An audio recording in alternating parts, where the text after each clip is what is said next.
I'm Shannon. And I'm Mark. And this is Dirt Sailor the Podcast. On this episode of Dirt Sailor the Podcast, we will be discussing the Second Amendment, Trump's $500 million bond, AOC wanting to seize Trump's assets, the Biden administration and the southern border, and Senator Klobuchar's 2 a.m. post.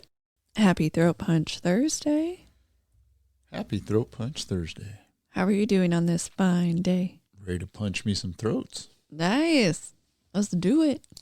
Bring it down. Metaphorically speaking, since it's against the law to physically hit somebody. It's only kind of against the law. It just depends on who you are and what kind of weight you can pull. Yes. Let's talk about things that aren't illegal anymore. U.S. District Judge Sharon Johnson Coleman, who was appointed by Barack Obama, ruled that an illegal immigrant has the right to bear arms under the Second Amendment of the U.S. Constitution. And it came on the heels of a particular individual who is facing charges under 18 U.S.C. 922 G5, a federal statute that prohibits non-citizens without legal status in the U.S. from possessing, in or affecting commerce any firearm or ammunition, or to receive any firearm or ammunition which has been shipped or transported to interstate or foreign commerce. This individual has been living in the United States illegally and was charged after he was found to be carrying a gun in Chicago during the civil unrest in the spring of 2020. So he and his lawyers have fought the charge, arguing that the gun was for self-defense and citing a Supreme Court ruling of New York State Rifle and Pistol Association v. Bruin that New York's law was unconstitutional, that the ability to carry a pistol in public was a constitutional right. So they also wanted it now given to people who are illegally here, who have been previously prohibited by law from owning or possessing a firearm. We are now making it legal despite having laws saying it's illegal. Right. And I want to know who started all this hooey to where illegals are starting to have the same or better rights, I would say. Rights than we have, considering now places like Chicago and New York and other big blue states, they're kicking people out of their schools, forcing them to open their homes and hurting people in. We have influencers, as you call them, internet influencers. Yes. Teaching people how to come into this country and take over empty houses that are currently unrented that belong to U.S. other citizens. People. Yes. So, yes, we have foreign nationals, illegal people who are giving advice on how to take over the property of U.S. citizens by squatting. He tells what the law is in Spanish so that way other individuals can know how to use said squatters' rights. And the squatters' rights that we're talking about in New York, 2 big cases have happened there recently. One where on video, a woman who her parents passed away and left her the property, goes to the property and finds squatters and is doing a lockout, like, hey, this isn't your property, get out, is doing, and actually knew that it might be problematic, so brought the news media to show that there's a problem with squatters. The police show up, arrest her for attempting an illegal lockout on squatters who have rights, even though the squatters can't show that they, in fact, have any right, so to speak, and then force her to give her set of keys over to the squatters. Yeah, see, something's wrong with this. I mean, it's really wrong when you give illegals in America the right to carry a gun, to own a gun, to defend themselves. I agree with, not with a gun. If you can't live in New York and defend yourself, yet if you're illegal, you can defend yourself, we got a problem. We have a huge problem. Look at to what ends they will go after someone who is legally carrying.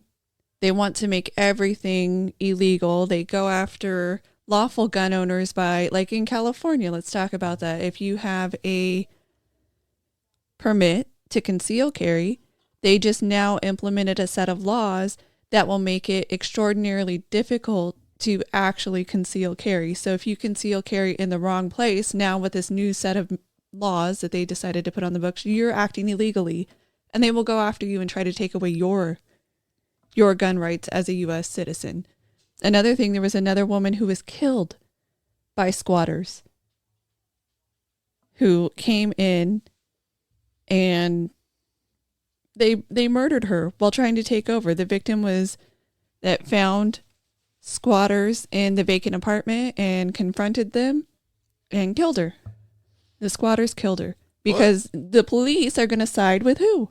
The squatters. That's basically what the ranchers in western Texas are saying right now, is the fact that our government leadership are being spineless. They're allowing this country and border states to be overran. And all they're asking for our leadership to do is follow the Constitution and defend U.S. citizens. Don't defend. Let's not make this an outlier and defend people from other countries that, number one, have no business being here. Correct. They are not. I know I feel like a broken record when I say this, but I will say it again. These are not your true asylum seekers. These are not the people that are running from such a dire situation that their government is trying to murder them and they have to leave and seek asylum here in the United States. These are individuals who, in some cases, are intent on coming here to take advantage of us, take whatever they can get out of us with the intention of going back to their home country. They're here to pilfer and steal and harm American citizens, not giving two cares because they are planning their exit anyway. And we have our own government leadership asking you to pay your taxes on time. And they're pretty high, by the way. Let the criminals criminalize. Let's take a plane down to a country south of the border and fly them up here free of charge. Well, if their country is that bad, like you just said, there's no way that that country is going to let us fly an airplane into their country, load them up, and fly them here. Did you know that we are, in fact, flying individuals here? Yes. Because they are unloading their prisons, and we are loading up plane loads of prisoners. Yes. And flying them in. So they're not giving us their asylum-needing good guys, so to speak. They're sending us, unfortunately, their criminal element. They get rid of their criminals by giving them to us. Just like we're having a flood of people coming down from the northern border right now on the eastern seaboard in 3 locations. There's more coming through right now than have ever come through that section of the border ever in our history. This isn't by accident. This is by design. Oh, it's absolutely by design. And the Biden administration is playing a huge role in both designing, implementing, and carrying out all of this. So something that I warned about quite a while ago because I had seen it before under the previous administration, which is not having correctly filled out notices to appear. So when a person is illegally here and then we do actually decide we're going to place them into immigration proceedings for possibly either kicking them out of the country, removal, or in fact granting their status that they're seeking. So one of the latest lapses in the Biden administration is that hundreds of thousands of deportation cases have been thrown out by immigration judges because of the Department of Homeland Security failing to file the required notices to appear with the court. So without the filing of the notices to appear, the court lacks authority to hear those immigration cases. They're doing this on purpose. So during the Trump administration, they actually had a bunch of cases get thrown out because in the NTA, they put for a date and time to be determined, and then they filed a subsequent notice, but they couldn't prove that the immigrant had received the new notice with the actual date and time.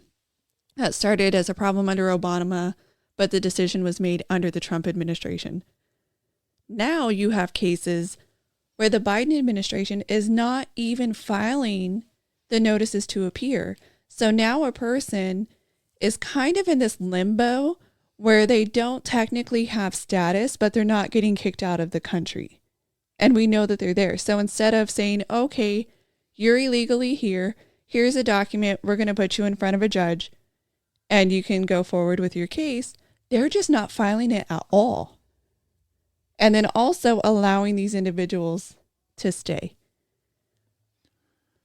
So what is Biden and his ilk trying to tell us? That the current group of Americans that live in this country are no longer worthy? We are not. I would say that that's what they're trying to tell us, is that we are not worthy. We're not going to remain dumb enough to them for long enough for them to get away with everything that they're trying to get away with. I feel like people are already getting their eyes opened to the lies that the administration has put out over the years. Everything that Biden ran on is the opposite is what's happening in our country. We don't have secure borders, but he never said, I'm going to open the borders and let this country be overrun. He just said, I'm going to take away the mean parts of our laws. Well, he didn't just take away the mean parts of our laws. He caused the border to be overrun. Yes, and we're pretty much lawless right now. Absolutely lawless right now. We're lawless with the influx of illegals. We're lawless with our judges and our attorney generals around the nation that are making up things that don't exist so they can prosecute the other side. Yes. So just to take it further, I have noticed a large number of people who identify as minorities in this country who typically would vote for Democrat have been coming out in droves saying that they now had their eyes opened and they realize how much they've been lied to. If you look at people in Chicago, people in Chicago who are predominantly African American have been coming out in larger and larger numbers saying, hey, wait a minute, everything that the ways you said you would love upon us and help us and be here as countrymen, you've done the exact opposite in reality. And in fact, in Chicago, they are now flooding with people who are illegally here. Not only that, they are starting up a bunch of services for these people who are illegally here that they aren't offering to U.S. citizens.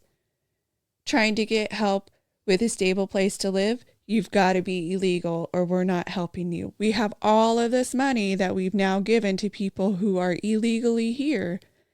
And the legal citizens, especially in Chicago is where I've been seeing a lot of it come out, they are having their eyes opened to where the Democrats are placing them. Right. See, and I hope that right there is the true definition of woke. I hope they're woken. They've gotten woke up. Yes, they've woken up. And they stick to it and they realize really what has happened to them. And 1 week or 2 weeks or a month prior to the election, they don't get the bait and switch again and just flip their vote right back, which is traditionally what people do. They kvetch and moan that they're going to switch their vote. They're going to vote for the other guy or girl, man or woman. And then they don't. And then they end up not. That's how folks like Nancy Pelosi and Barbara Boxer and Dianne Feinstein and Schumer and some of these old dinosaurs that have been in Congress for 150 years, that's how they continue to stay in office and stay in power. They do just the opposite of what they say they're going to do, but then when the rubber meets the road right before election time, they promise people money, they're going to take away their debt, things like that, and the vote switches. And this is what I see in Arizona right now because they just had a news meet up and greet up with a lot of Arizona Latino voters, and they're fretting right now about the high cost of living and how the Biden economy has affected all of them quite hard. The impact has been hard, so much so that a voter, and I'll just leave his name out, who voted for former President Trump in 2020 said he was having trouble trying to figure out which candidate he was going to vote for in the upcoming presidential election. Now, watching the damage that has been done the last 3 years to all ethnic groups across the board, we've all been kneecapped by this administration.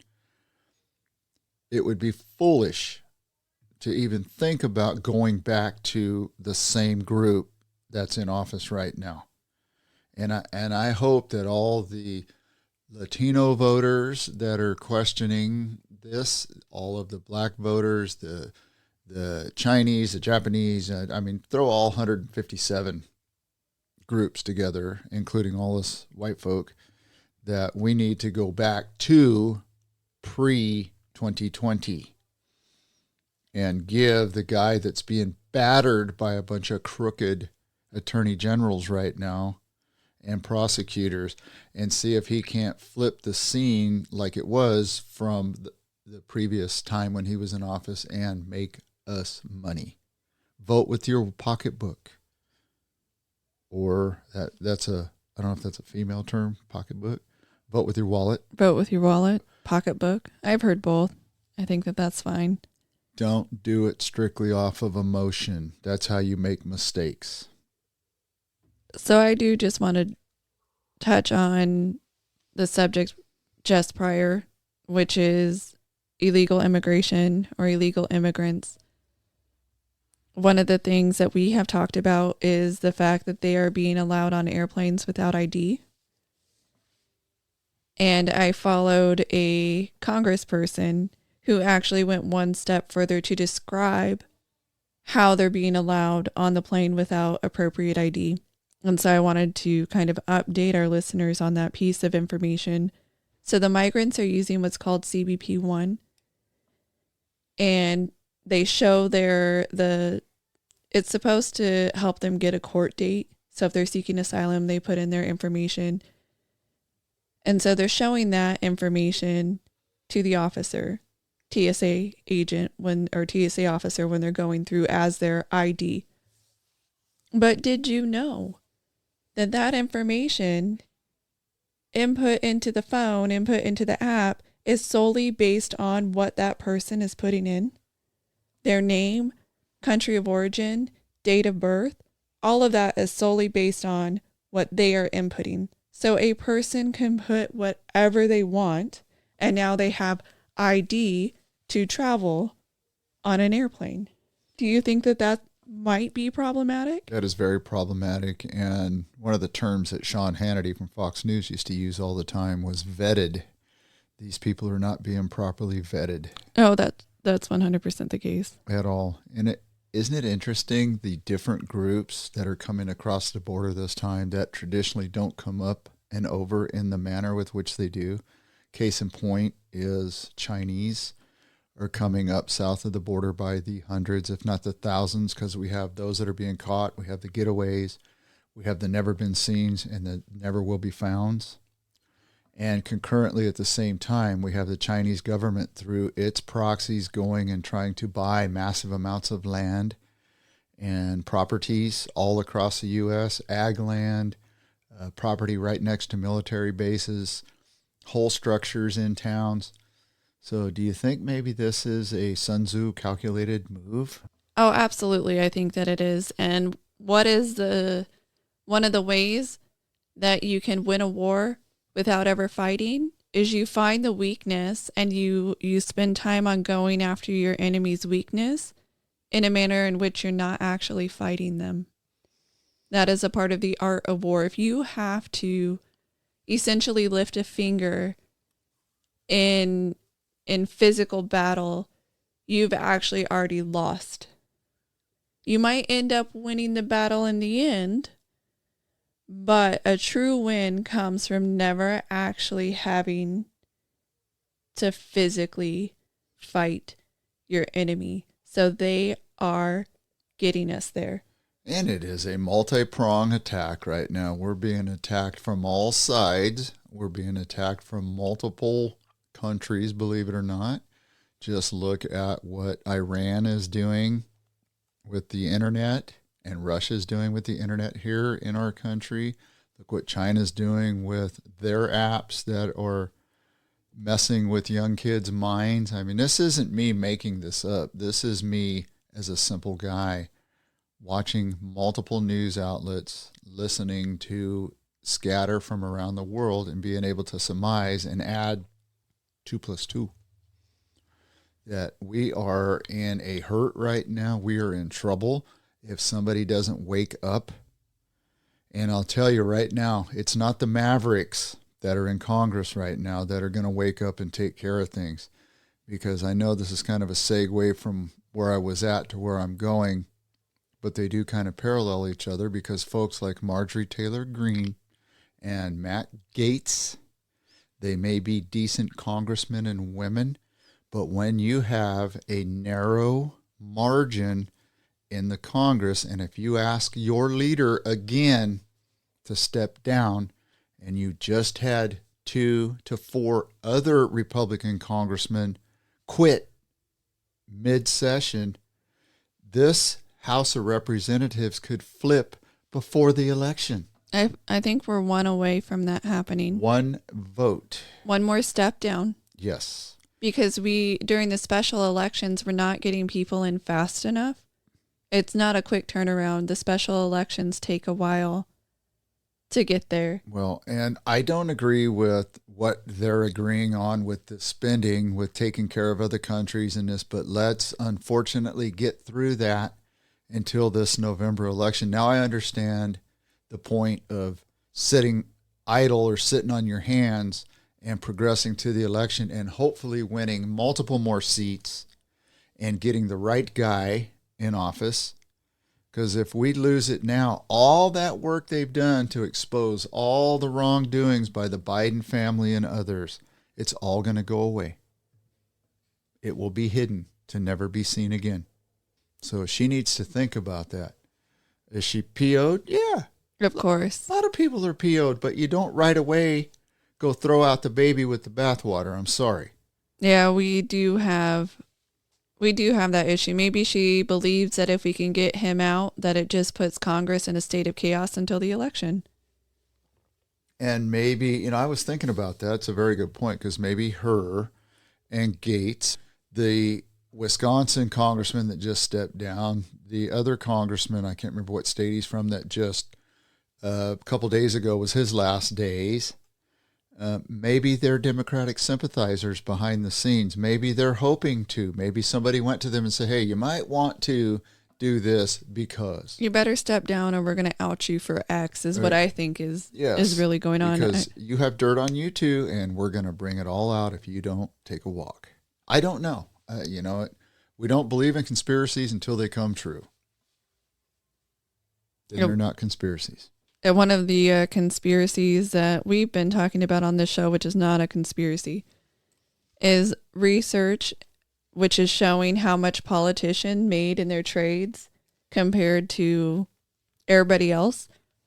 So politicians made trades worth more than $1 billion in 2023 alone. So there are some members of Congress who support the Ethics Act, but it does not have enough support because those congressmen and women like the money that they make. So those who have benefited from stock trading include, of course, who we've talked about, Nancy Pelosi, who has made trades reaching approximately $100 million since 2019. And her returns in 2023 hit 65%. So we also have Mark Green, the Republican chair of the Homeland Security Committee, was found to have made gains 122.2%. So the trading community, Unusual Whales, has joined forces with the anti-corruption group called Represent Us to push against the practice of congressmen and women being allowed to trade. So even though you wonder who has dirt on whom, they all seem to be behind these big trades and making lots of money on this insider knowledge. So can we expect them to handicap themselves financially and do something that would actually hurt their pocketbooks and not just ours? Well, somebody needs to come up with the right, shall we call it, not a scheme, but the right plan. But it has to be multi-pronged. It has to be a big tent, a big approach. because you have to take out their ability to trade stocks like that. You have to take out their ability to become what when they leave Congress? What do they call them little people that lobby? Oh, the There lobbyist you to go. become a lobbyist. Yeah. There has to be a time frame. Okay, you have to be out of, like a no compete clause. You have to be out of Congress for 5 years before you can become a lobbyist. Okay, when you're out of office, you're out of office. Go away. They have to come up with term limits. I mean, all the stuff that has happened and been in Congress for probably 100 years. It's time that we start stepping up and making all the right votes and making this stuff happen. So I guess you do like Sun Tzu in The Art of War. You keep voting these people out until you get the right person in, or the right folks that will actually finally listen to you and do what we, the people, are asking them to do. This is a representative republic, or it used to be. Yeah. So the part of me that wants, well, one, I want this to happen. I want the ethics law to pass, but I'm sure we'll see caveats and carve-outs and it will have no teeth. But I want our congressmen and women to actually represent us, and if they're not going to, then I do want them to hightail it out of Congress. Quit your job. Get out of here. But on the other side, that ends up hurting us, because the people who do not care and will continue to hurt America aren't going to give up their jobs. They are keeping their jobs. So for every rhino that quits, the Democrats win. For every conservative that quits, the Democrats win, because they aren't quitting at the rates that Republicans are. They did a couple sessions back. I think about 25 or 30 of them walked. So that was a rare thing. So but not the Senate. This season, yes, this season we're not seeing it. No, we're this seeing session we are not seeing that. We had the barely there majority is almost a non-existent. So then it's going to get flipped into a Democrat house. No, the rhinos and them long-term Democrats in the Senate, though, they don't do this. They don't leave. They get old stick and around forget forever. who they are, and they die. They die in office pretty much, or they want to within stick a year around or two. forever. Yeah. They want to stick around forever. Or you just hide gold bars and hope that they don't go after you a second time. Hope you don't get caught. But, he's probably up in his 70s as well, him and his wife. So they've already, just like pharmaceuticals that produce a bad drug to go along with the good drugs, they produce a bad one that wipes a bunch of people out, but they're willing to do the risk management and dollar cost averaging. So by the time they get caught and they have to pay fines, they've still made their billions.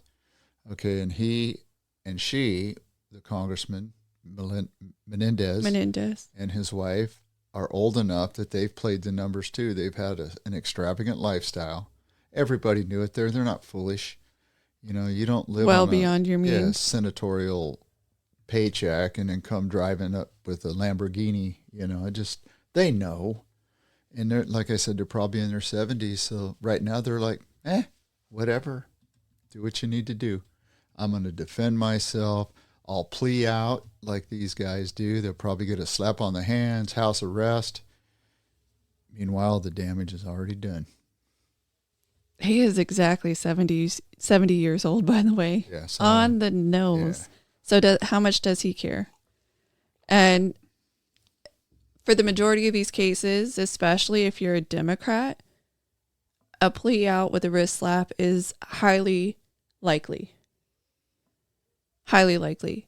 As a Republican, if you look at what's happening with Trump in New York, they're not offering him any pleas with wrist slaps in these cases. And in fact, they want it bigger, greater, and heavier handed. And even one of Trump's people who refused a congressional subpoena, is serving time in prison, even though we have seen Democrat aligned people who have refused congressional subpoenas and they've not been in prison. And that is the very first time they have ever prosecuted anyone under that law and sent them to prison. Ever. That was Mr. Navarro, I believe. Peter Navarro, yes. Navarro. Yeah, but just to your point a few minutes ago regarding drugs and drug companies, and well, let's talk about the FDA. So the FDA has settled an ivermectin case, and they have agreed to remove their controversial "Stop It" post.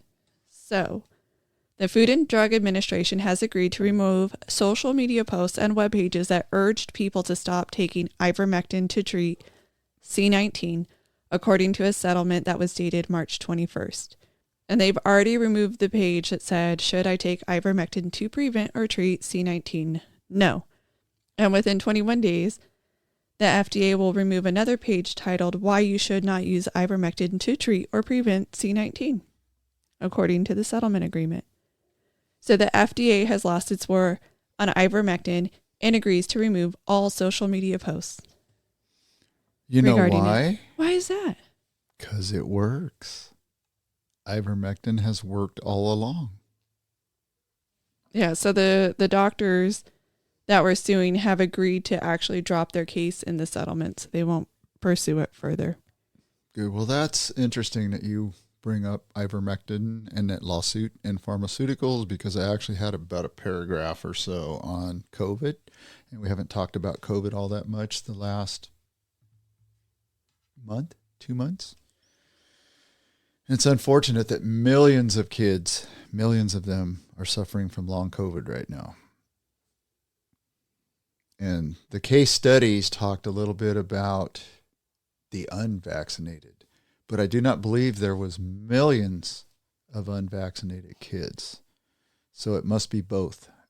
It must be vaccinated kids and unvaccinated kids, because what was the vaccination in essence?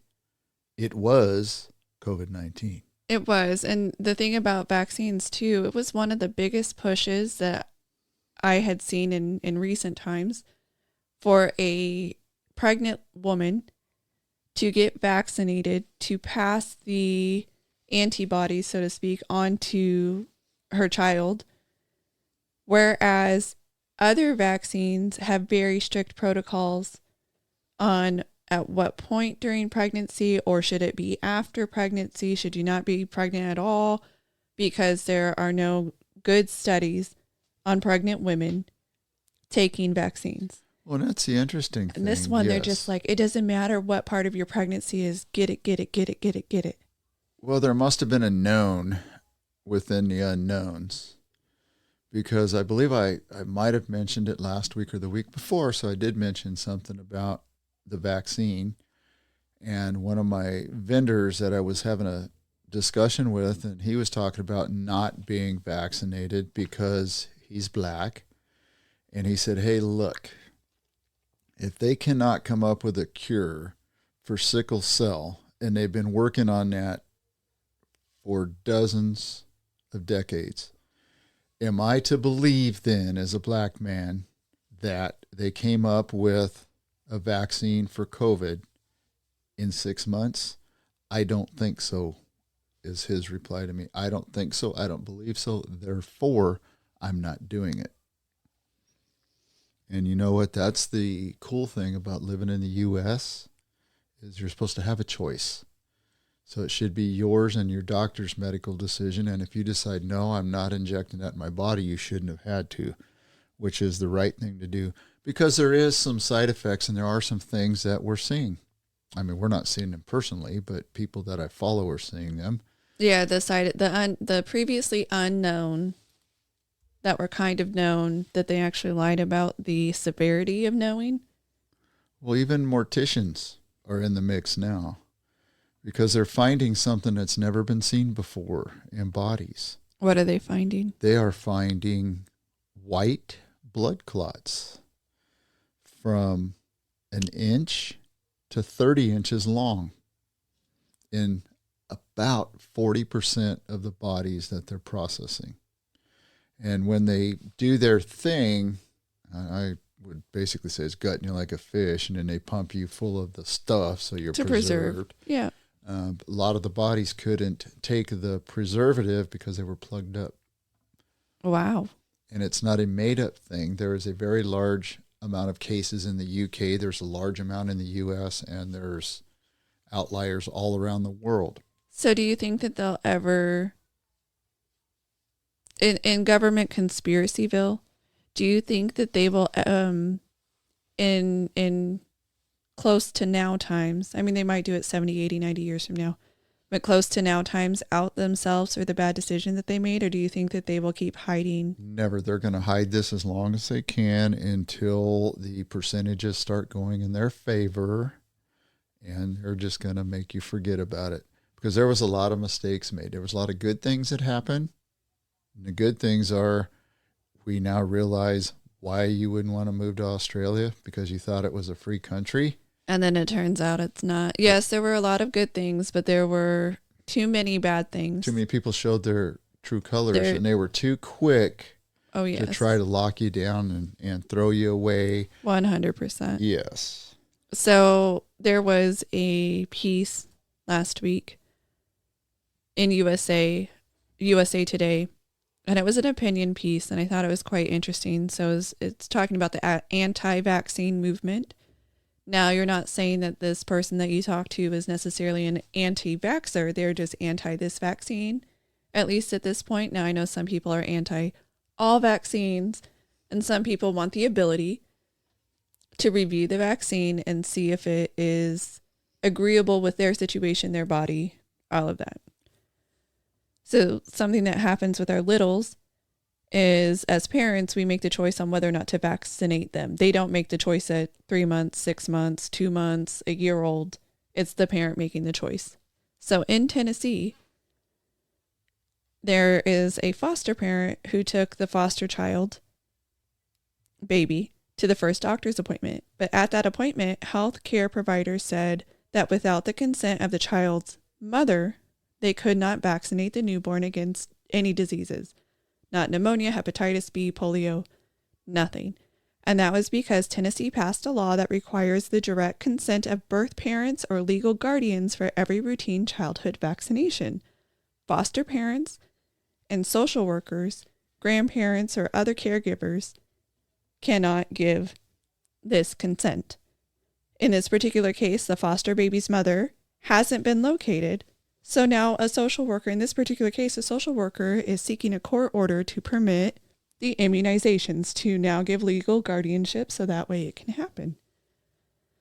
But what this opinionated person says is essentially that allowing parents to have a choice harms the public as a whole, the community as a whole. So it creates obstacles to vaccinations, and it sows doubt about vaccine safety. And because of medical misinformation, we now have the lowest vaccine rates in decades.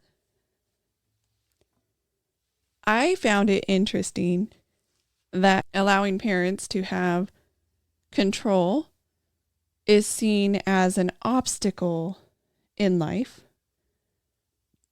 And in fact, laws should be created essentially to take out these parents having control. Now, in this particular situation, there is a foster parent. I'm not sure that a foster parent should be choosing a vaccine schedule for a baby unless they are a long-term foster parent. Then, as in this case, hey, go to court, get the appropriate authority. Or if the social worker has to do it, go to court, get the appropriate authority, and then go ahead and vaccinate. If a parent made a bad choice and temporarily lost the rights to their child, the idea is we'll keep them healthy and safe until the parent can show that they've regained, maybe they had a drug problem, they get off drugs, they're now making healthy decisions, they can get their child back. Or if any number of situations happened, you can have your child removed and the child comes back.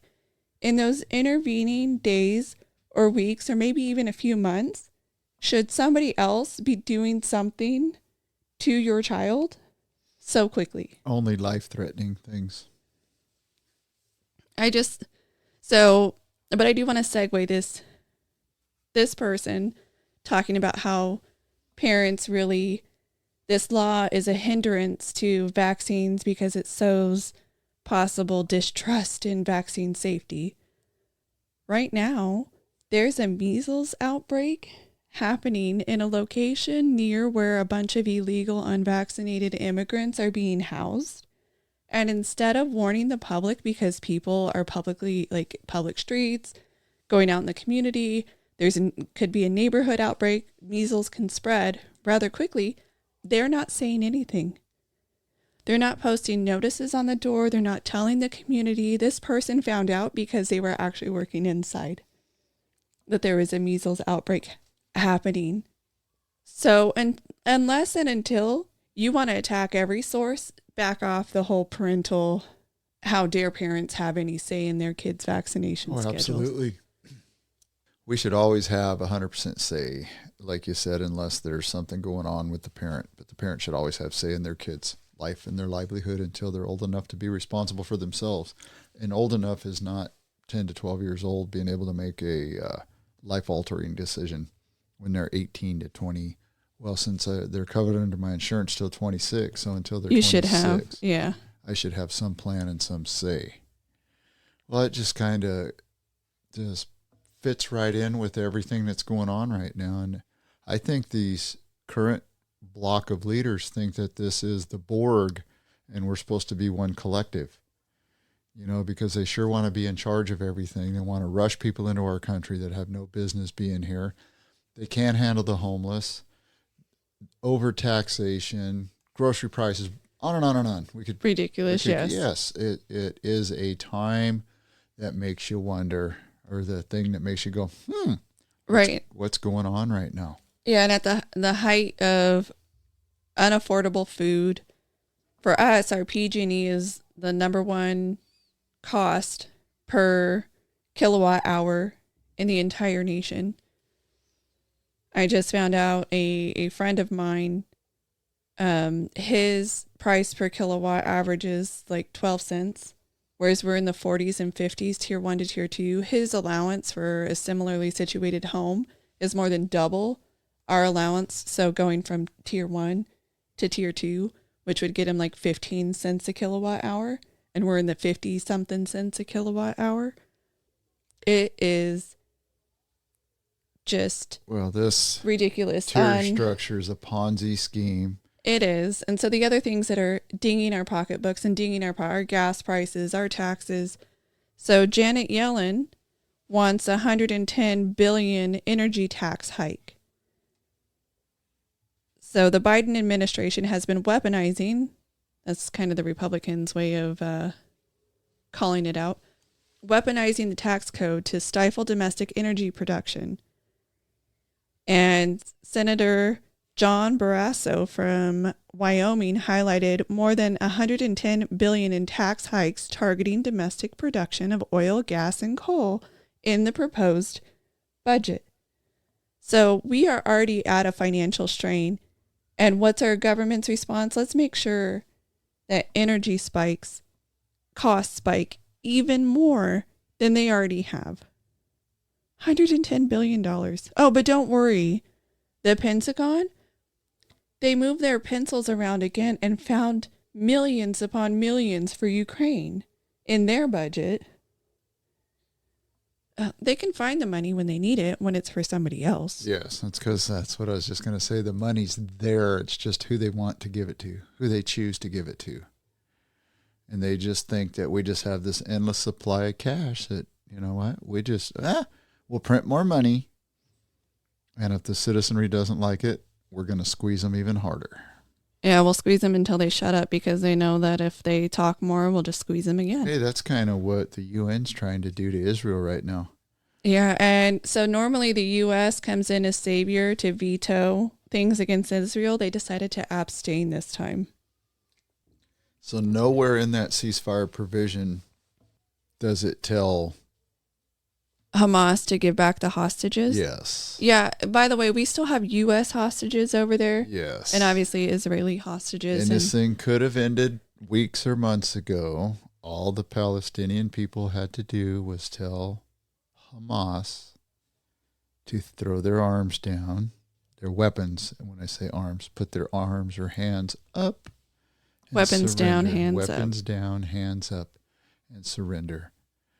I guess they're not going to be content, or they probably don't care if Israel totally annihilates the Gaza Strip and knocks down every building, because they know that the international communities, they're going to do the exact same thing. This is another wash, rinse, repeat. They'll just be given hundreds of billions of dollars. They'll rebuild like crud again. They'll rebuild their structures underground. And 5, 10, 15 years from now, the next generation will be doing the exact same thing. We have a bunch of anti-Semites in the UN. Oh, we do. And they're openly anti-Semitic, and they're also the ones that are put in charge of Israel.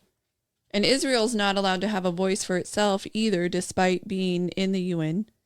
They have been, other anti-Semites will say, we're not going to work with any Israelis. And then they're like, oh yeah, sure, that's no problem. We'll just let you decide what happens with Israel. That's okay. So do you think those Jewish folks there pray every day for the return of some guy? I would think so. I would absolutely think so. Have you decided who you're going to vote for yet? I'm not voting. I'm abstaining. I'm going to be like America with Israel. I'm going to vote for myself. Oh, I did vote for myself in the little midterms. Actually, I voted for your mother primaries. when Bob Dole was running. I wrote her name in. Yeah, I wrote my name in and my husband's name in. Very proud of it, too. Yeah, so just in general terms of you can find the money or the votes when you want to. Senator Klobuchar took credit for helping to pass the $1.2 trillion spending budget that came out a few days back. At 2 a.m., she posted to Twitter, or X, "Hello 2 a.m.ers. For everyone who is still awake, we just passed the budget and averted a shutdown. You're welcome." And I know we talk about the needs of what Congress should be doing, but there's no reason for them to be working at 2 a.m. I don't understand why they do this. Why they can't do their job and then they get to 2 a.m. Is it because everybody's so tired they finally just like, oh my God, let's just pass it. But anyway, it was a 1,012-page package that was released 2 days before it was voted on. So they're speed readers. Apparently. They're pretty good at that. They can read, over 1,000 pages in a day and a half, 2 days. That's all they had to try and figure out what they were passing. We got to get it passed so we can see what's in it. Well, they either have really big, smart staff, or they can really read quick. I mean, I can knock out a book in 3 or 4 days, but it's only like 4 pages long. Right. Page a day, so a week, 5 days. It takes me 5 days to read a book.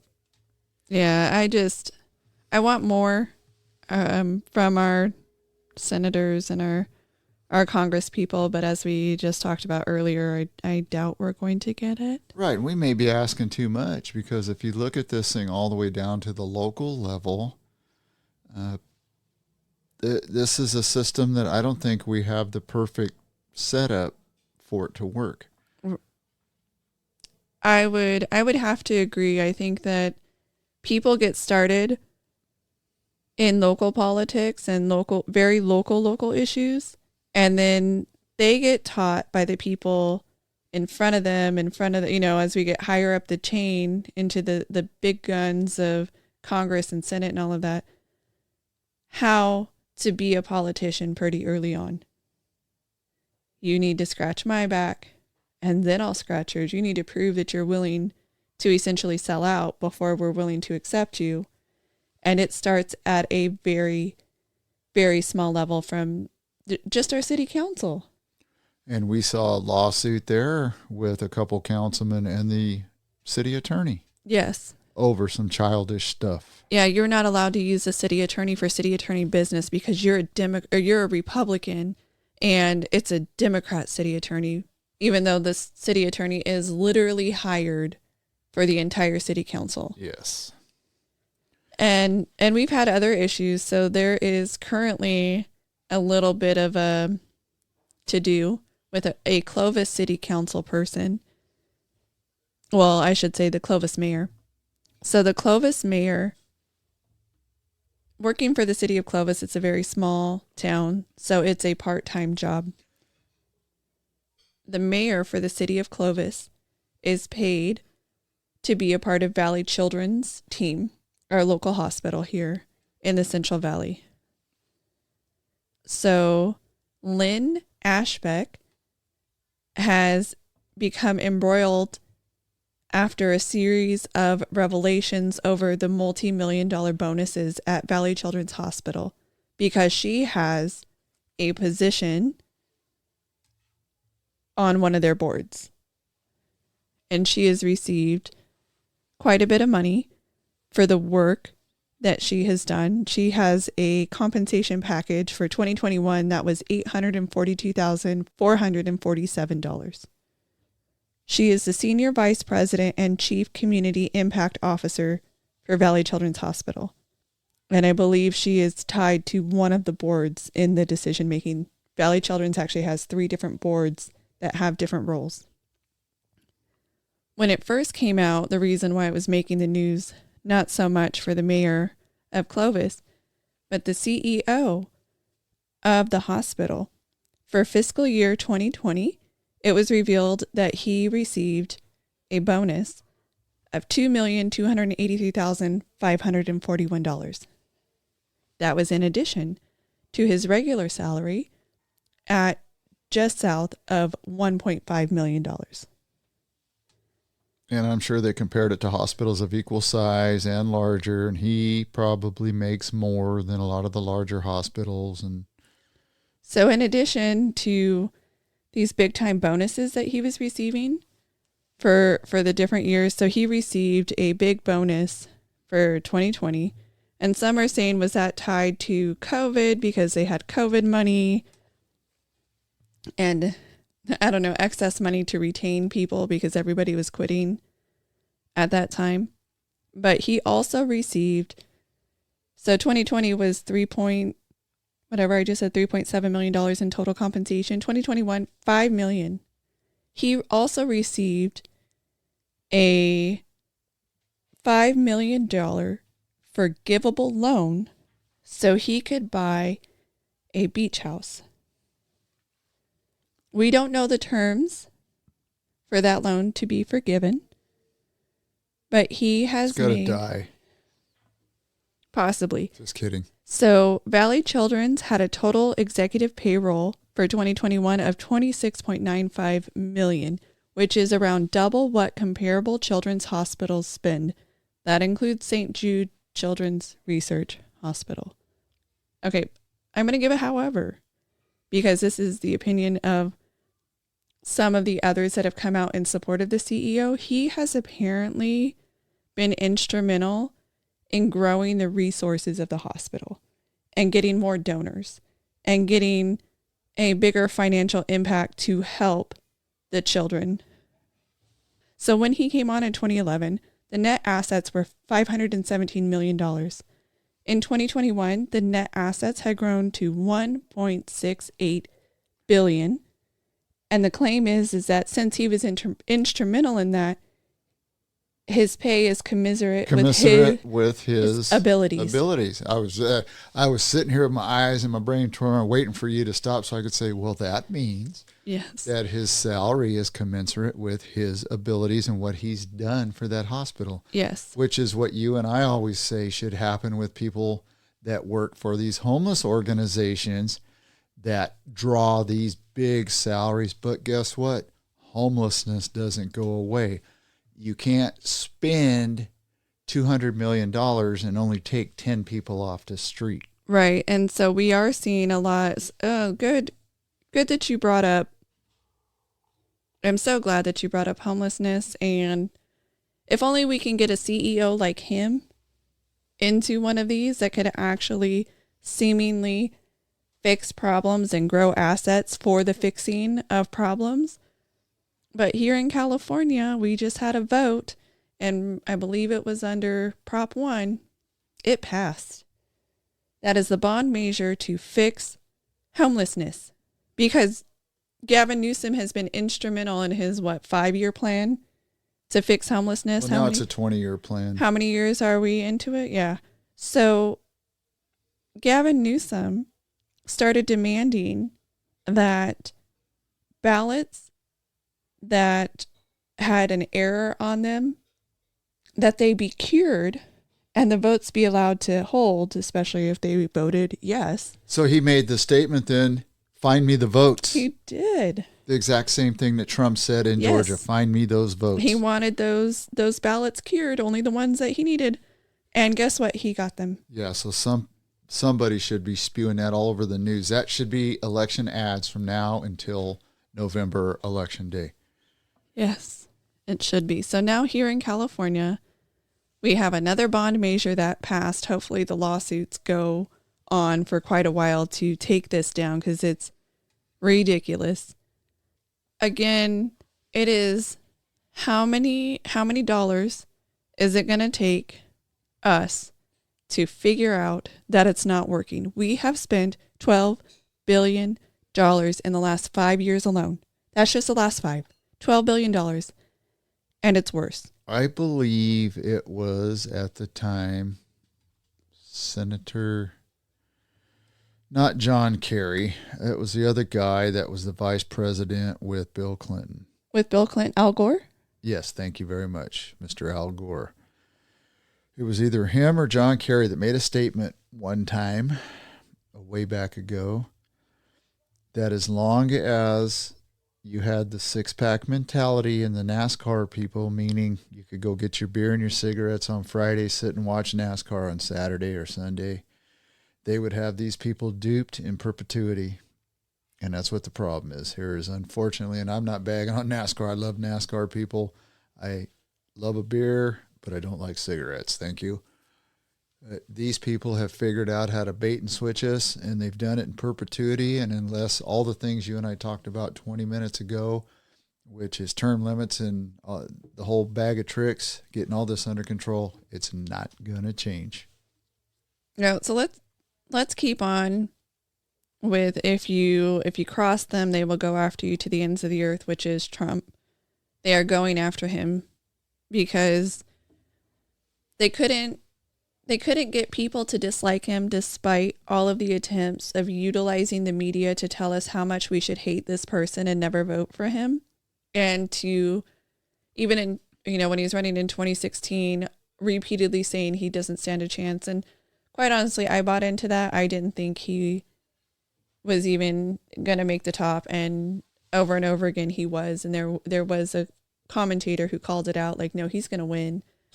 And then now that they were able to not have him voted in 2020, but they're seeing him rise even more in popularity, they are attacking him in every which way that they possibly can.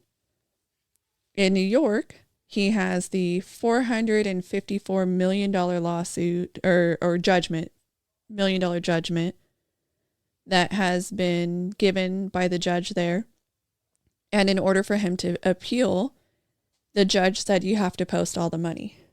You have to get a bond for every penny. By the way, the interest is $100,000 a day on this.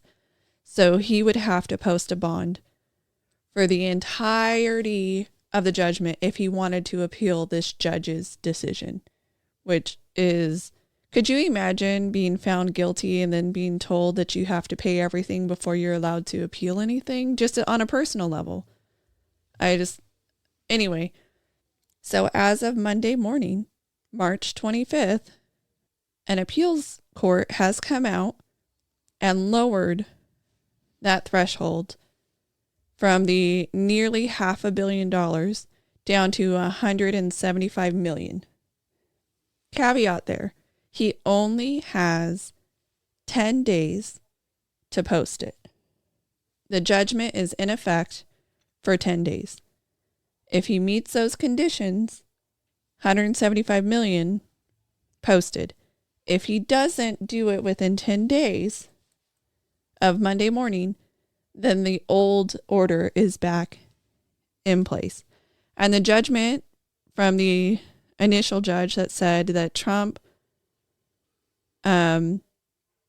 permanently barring Trump and his children from running a business for 3 years, that I believe has been stayed as well if he meets this 10-day condition.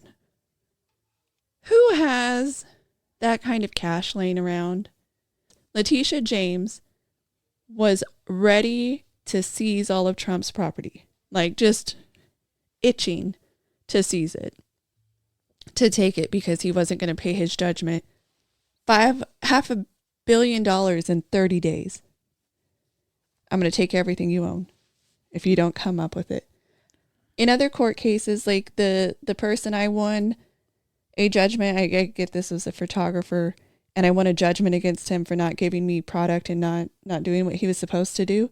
Even he had rights for length of time plus bankruptcy and to go to court to get a stay or to make payment arrangements and do all that.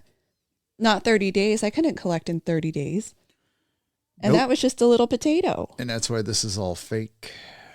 And that's why law professor Jonathan Turley made the comment when that court reduced the fine that they should have reduced it to $0 or to $1 because there's no victim here. There is no crime. You're giving an elected official too much power. You're giving a kangaroo court the ability to take somebody's livelihood that they've worked for 50 years to amass for a law that was not broken. And the adults in the room, which is the appeals court, saw that. And they probably heard all the backscatter because they may all be Democrats. I don't know. Because all kinds of professional pundits were saying when that came down that had she started seizing property, that would have 100% guaranteed Trump's victory in November. Oh, so do we want it then? There would have been so many people above and beyond what are voting for him already would have been so upset. They would have voted for him just for spite.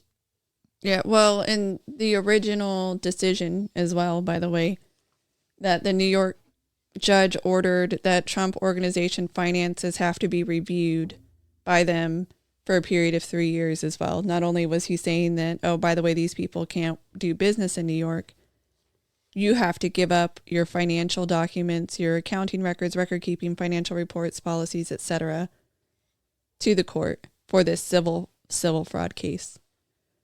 And Trump organization has to give up that thanks to Judge Arthur. Well, what I would do is... And I just find that...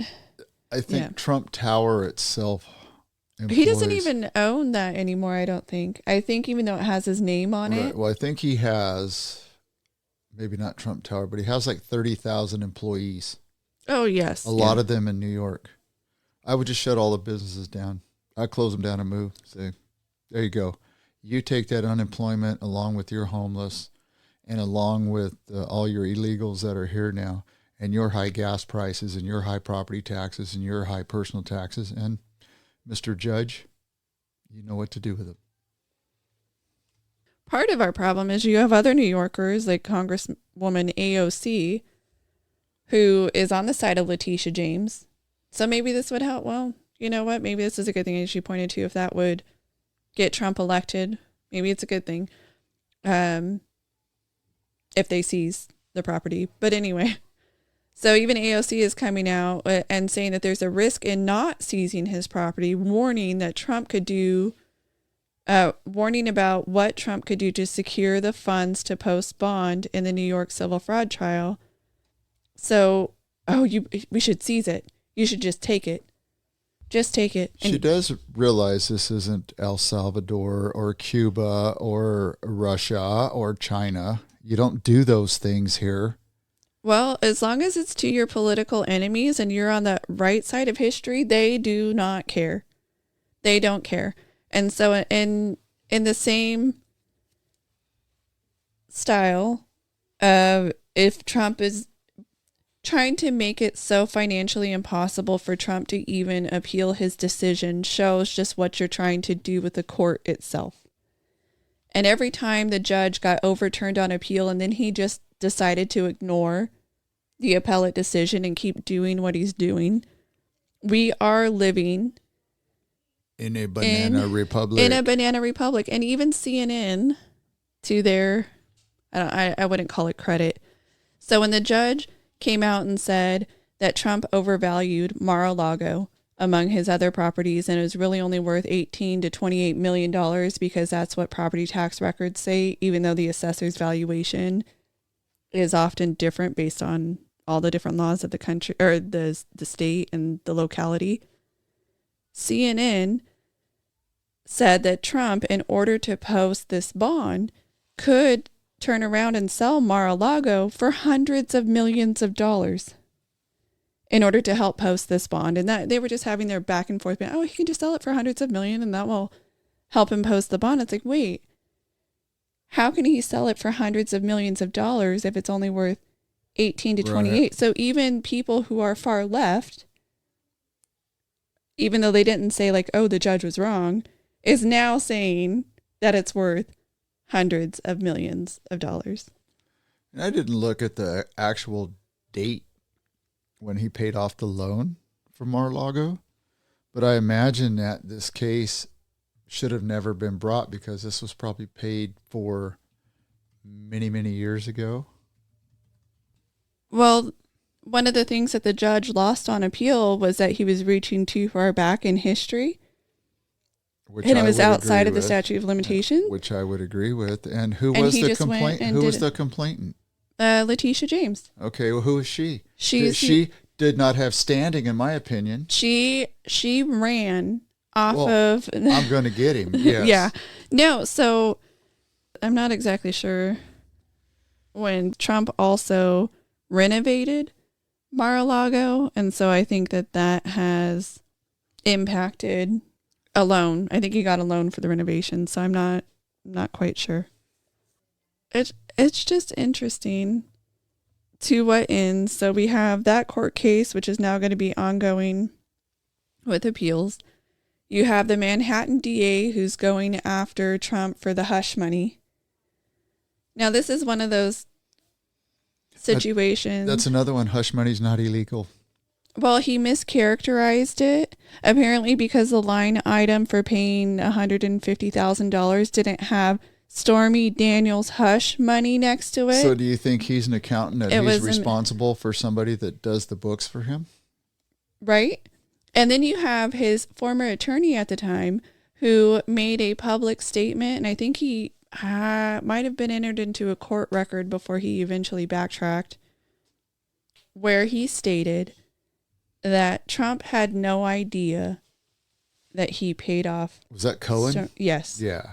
That he had no idea that he had offered hush money to her while he was running for president, so that he couldn't say he paid anyone because he had no idea. And then later on, Cohen said, oh, no, I lied. And then at one point he said, I'll say whatever I have to say in order to not go to jail. And he's been caught lying many times. Quite a bit. And they are utilizing, I believe, him to prove a liar, what they want out of Trump. Yeah. But we are now seeing as of right now, April 15th will be the next court date to start the Stormy Daniels trial. Part of the reason for delay, they got a 30-day postponement. At one point was the abundance of caution. Trump's legal team had requested the trial be pushed back 90 days because they received more than 100,000 records from the prosecutor. Well, they just need people from Congress to go read it for them because they can read so fast. Yeah. So now they didn't get the full 30 days. It was supposed to start this past Monday, March 25th. Now postponed to at least April 15th. And it's based on Alvin Bragg saying that, I know we turned over 170,000 documents, but only 270 of them, are important. So you don't really need all that time to look at the rest of them. That's like what they tried to do to that kid that defended himself with a weapon during the riots.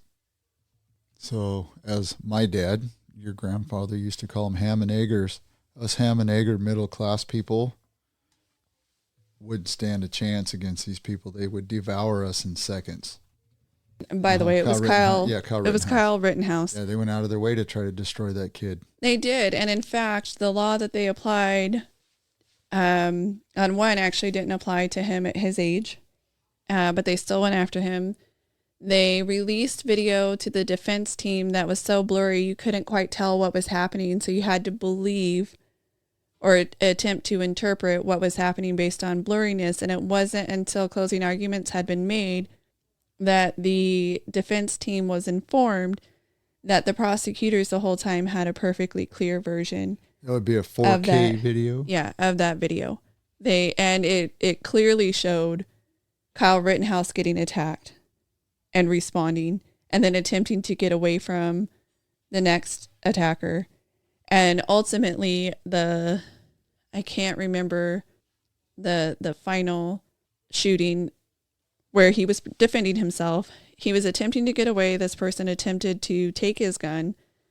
And then that person actually aimed their gun at him when Kyle Rittenhouse shot him. Right, and that was a guy that actually had a criminal record. He had a criminal record and he wasn't supposed to have a gun. He had a history.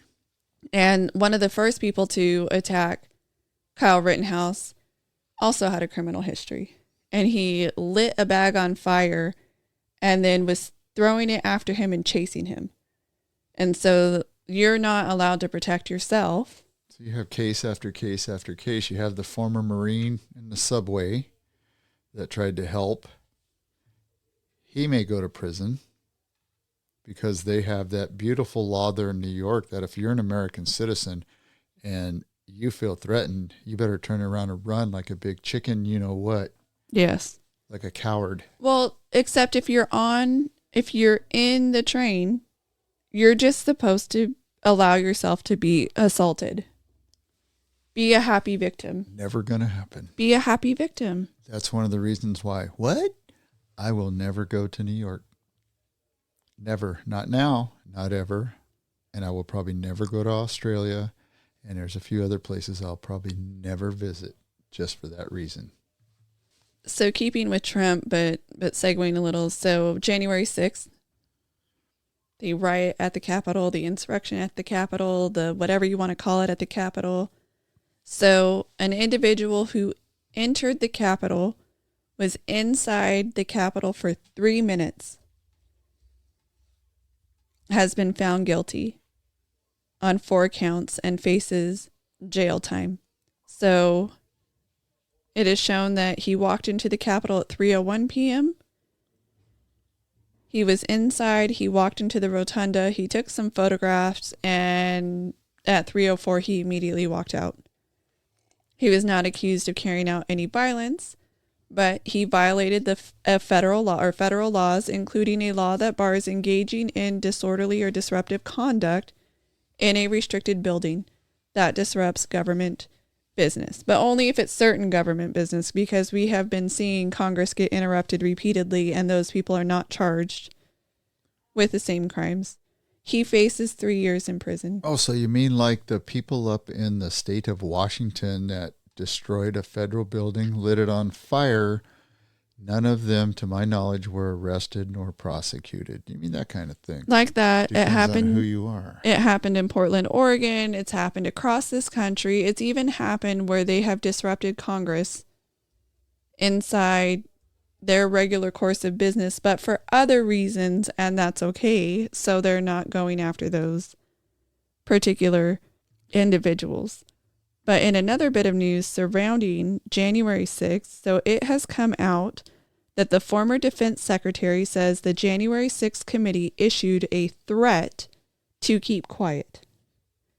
For him to keep quiet. So the former Secretary of Defense revealed that he was pressured by the House January 6th committee into staying silent about claims that then President Donald Trump authorized the deployment of National Guard troops before the breach of the U.S. Capitol. So Chris Miller, the former Secretary of Defense, who was only on the job for about 2 months, said members of the Democrat-led panel used aggressive tactics after he spoke to several media outlets about Trump's authorization of National Guard troops. So not only Did they not really investigate? When they did find something that they didn't like, they threatened people into silence. Well, they keep threatening them now for all kinds of things. And that's why I can't understand why they keep saying that Donald Trump is a threat to democracy and he's a threat to the world if he wins. He's already a proven commodity. He was a president for 4 years. Things were better under him for 4 years than they were under multiple previous presidents. So why AOC and Liz Cheney and others would say that the man is a threat to democracy? He might be a threat to the deep state side of democracy. Yes. Maybe there's some things now that he's seen and he knows that he now has the ability to clean up. I don't know. I don't know that. Yeah, so just in keeping with Trump a little bit, I did want to mention that the governor of New York came out after Trump was found guilty in his civil fraud trial. It said, "Don't worry, New Yorkers," because there was rumblings, or not even grumblings. What is that? Like little whispers that, oh, what if other New York businesses could be targeted the same way Trump was under a law that didn't seem to apply, but now all of a sudden seems to be in play.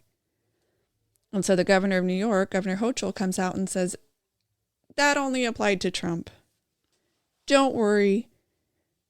It's okay, New Yorkers. It's okay, New York businesses. We're not going to go after you. So they should be able to use that audio in court.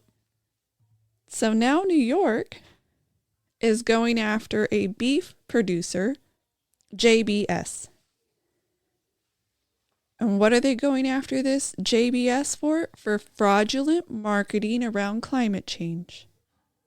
So New York State Attorney General Leticia James has sued the beef producer JBS in state court in New York for allegedly misleading the public about a pledge the company made to slash its climate pollution in the coming decade. Prosecutors said JBS continued making deceptive marketing claims even after a consumer watchdog group recommended the company stop advertising because it didn't have a strategy to achieve its climate target. Well, if they had a decade to complete it, they could have waited until year 9. So the Brazilian food maker said in 2021, so just a few years ago, that it would eliminate or offset all of the heat trapping emissions from its operation supply chains by 2040. So they gave themselves 19 years to try and eliminate or offset all of this. So here we are, a mere couple of years after the claim. Leticia James is suing them for fraudulent statements, even though they did give themselves 19 years to achieve this mission. They are going after someone who hasn't even committed their crime yet. Well, a lot of corporate businessmen and women said this very thing would happen. They were correct. I do want to say that the prosecutor's response as to why they're going after, to give them a little bit of airtime, I guess. The prosecutors in New York said that even if JBS had developed a plan, because they're saying they don't have a real good plan, the company couldn't feasibly deliver on its climate commitment.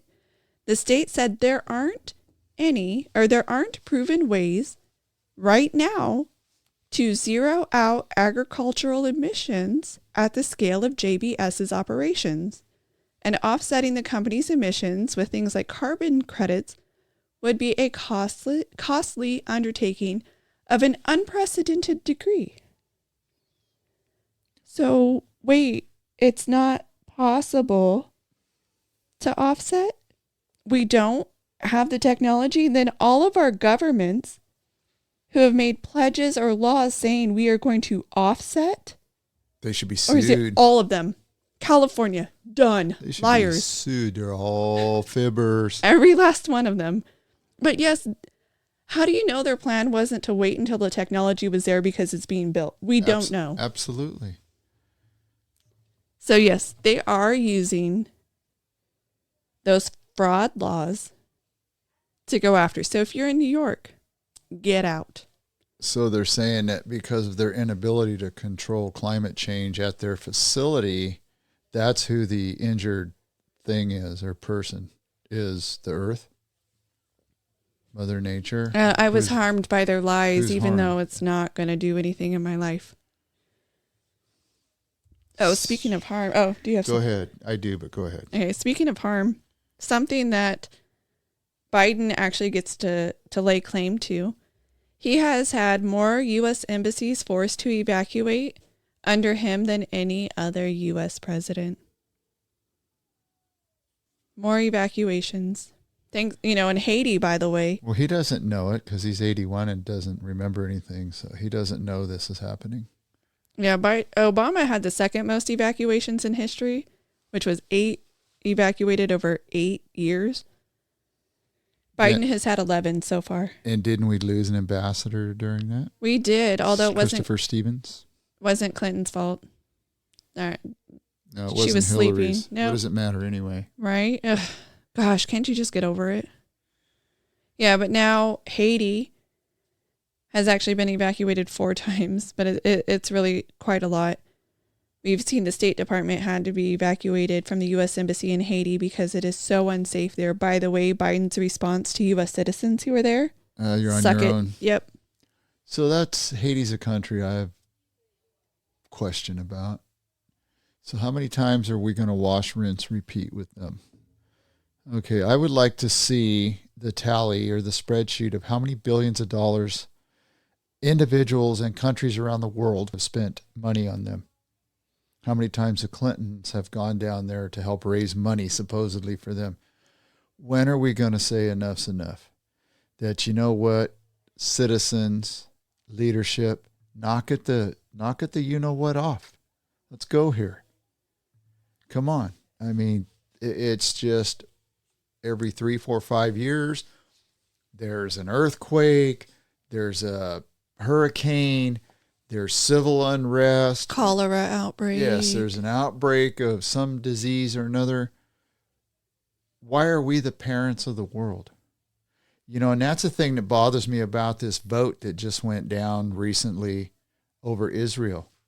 Where is the UN and where are the people demanding that Russia and Ukraine cease fire immediately? How many ceasefire requests have that? Hundreds of thousands of people have died. And yet they aren't going after Putin like there's no tomorrow. And they've been against Israel and the Jewish people there since the day after they started retaliating against these, whatever they are, terrorists. Yes, these terrorists, 100%. Where are they? Just to go to your point, why are we the parents of the world? We can decide to have alignments with other countries for strategic reasons. China was our friend during World War II because others were our enemy. So the enemy of my enemy is my friend. But we are friends with Israel. We are friends with Japan. We are friends with certain countries. We can choose to have friendships, but why is it that Haiti, no, we're not friends with you. All you want to do is demand that we give you more money, and so you can continue having a leader that is lawless. Well, doesn't the Dominican Republic share the same darn island? They do. Just on the other side of the hill? Yeah, so the Dominican Republic's approximately 2/3 of the island of Hispaniola.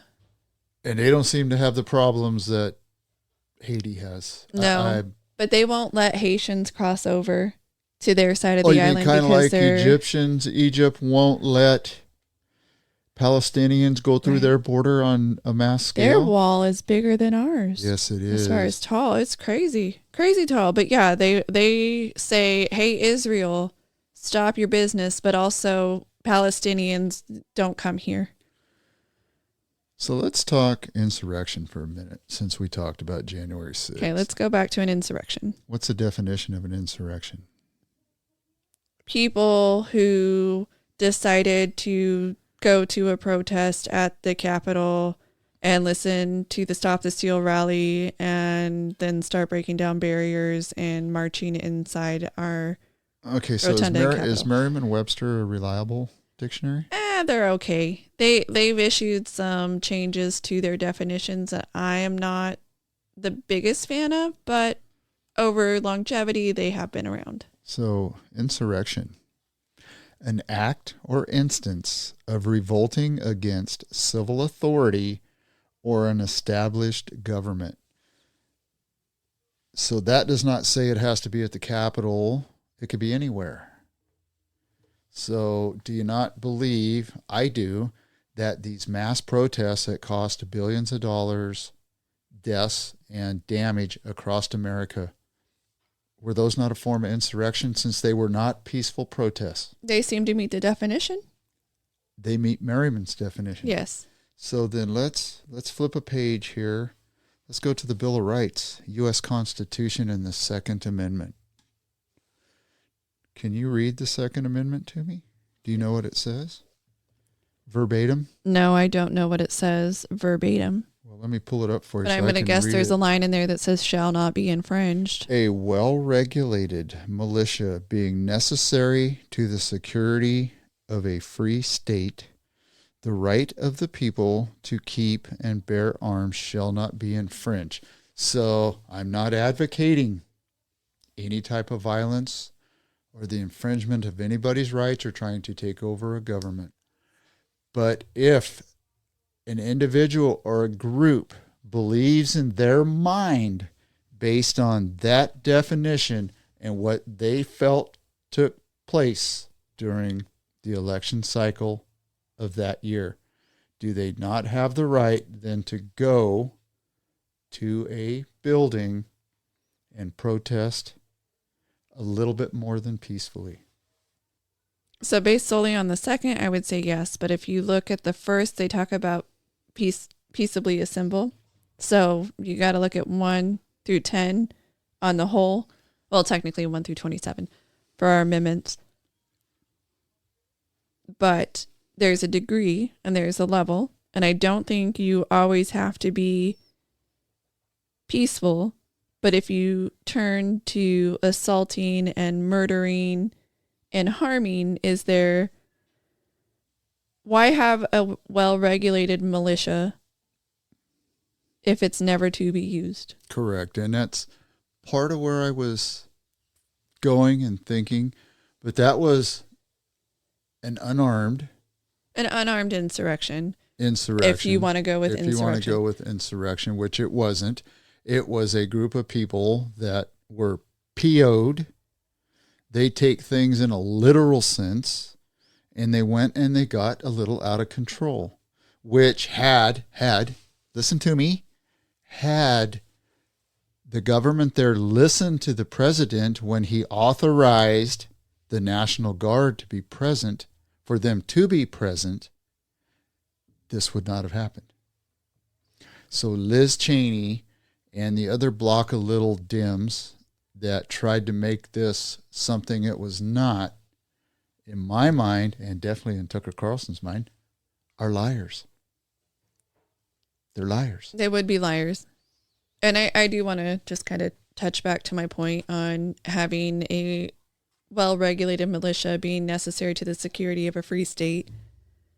The right of the people to keep and bear arms shall not be infringed, along with an insurrection or having the right to stand up to your government. If the government said tomorrow, if you are Caucasian or 50% or greater of your lineage is Caucasian, you are going to be placed in an open air prison. We are shipping all of you to insert whatever state. We've built a wall around this entire state. Everyone is going to be stripped of everything they own. You're going to get on a train. You're going to get on a bus. You're going to be flown there. We're going to use all the police forces necessary and governmental forces to get you over there. We've decided that we don't want you anymore in society, and you're going to be put in this prison. Would you say, okay? Negative. Or if they said all men or all women or anyone who's under the age of X or over the age of Y, we're going to stick you in a prison because we think you're a detriment to society. You aren't wanted here anymore. There is a reason we are allowed to stand up to our government. So if tomorrow they all of a sudden became tyrannical, we would have the right to stand up to them. Is it going to look pretty? Probably not. No government who is out there so far to the left that they're in Crazyville wants to be stood up to. So if all of a sudden we did have a communist stand up tomorrow and take over our government and say that they're in charge, I mean, it's there for a reason. Yes. And it should not ever, ever be taken away, because if you lose that amendment, then the first and all the others fall along with it. They don't. Without a second, you're not going to protect your first. Yep. And we saw, especially during the lockdowns, a lot of our First Amendment rights taken away. Absolutely taken away. We weren't allowed to... I won't get into it. You couldn't even go surfing, even though it was 6 foot social distancing. Yep. I've watched videos of sheriff's department and police departments down in Southern California actually write tickets and arrest people for being out surfing in the ocean by themselves. Yes. All of the, what would be, okay, I guess we're going to go there. All the normal healthy activities were banned. Let's just think about that. Normal healthy exercise related activities were banned. They wanted to stop us from doing it. And those unhealthy activities were encouraged. Yes. Be a couch potato. It was good. Stay inside. Be a couch potato. And the food that we were being offered were from unhealthy sources. That's just what we could get on the shelf. Anyways. So if you have chickens, will they come home to roost? Oh, I'm sorry. And you tend to your chickens, does that make you a chicken tender?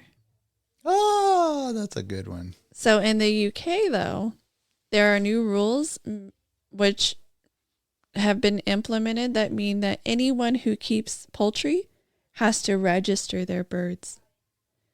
So all poultry keepers will be required to log their flocks on the National Register starting this fall, even if they own just a few birds in their backyard.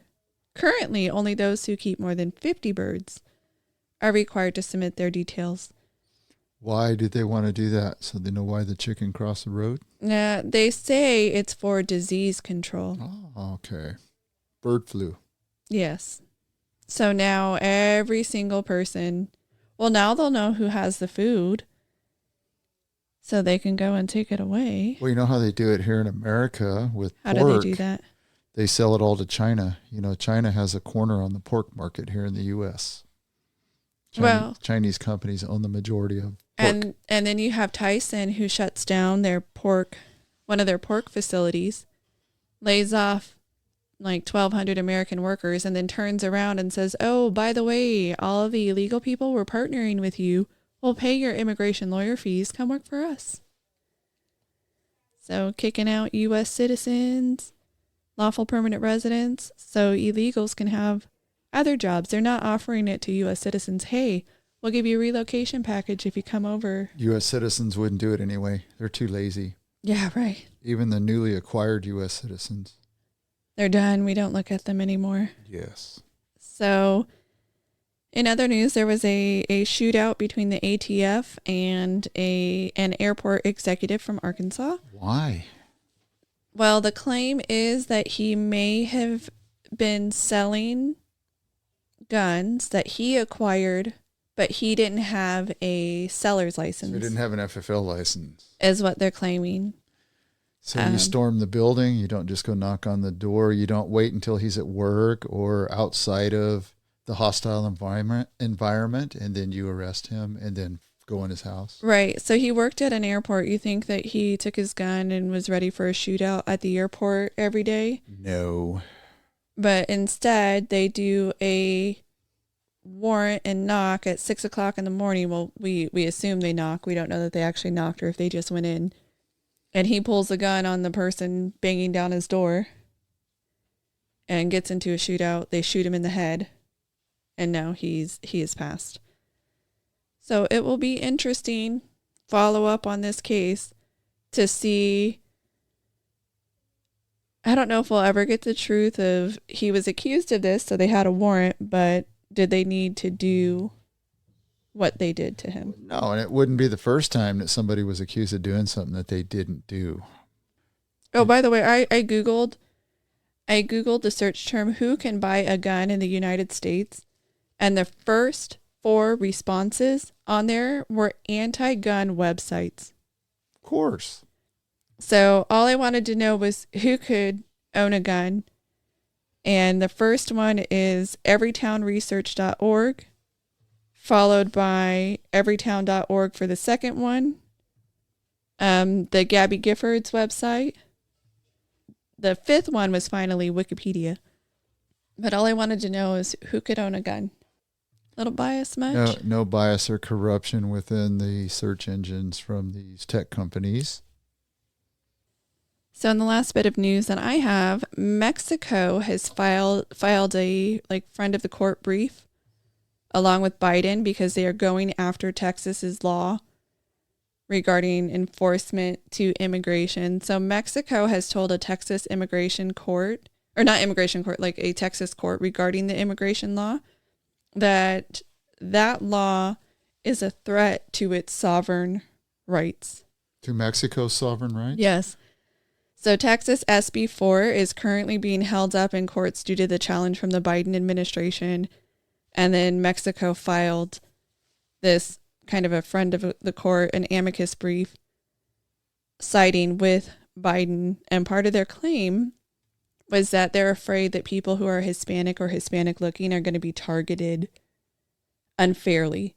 So even if they're lawful permanent residents or citizens of the United States, that they will be unfairly... They always pull those cards, and that never really happens. So that they'll be harassed and detention, removal, criminalization, blah, blah, blah.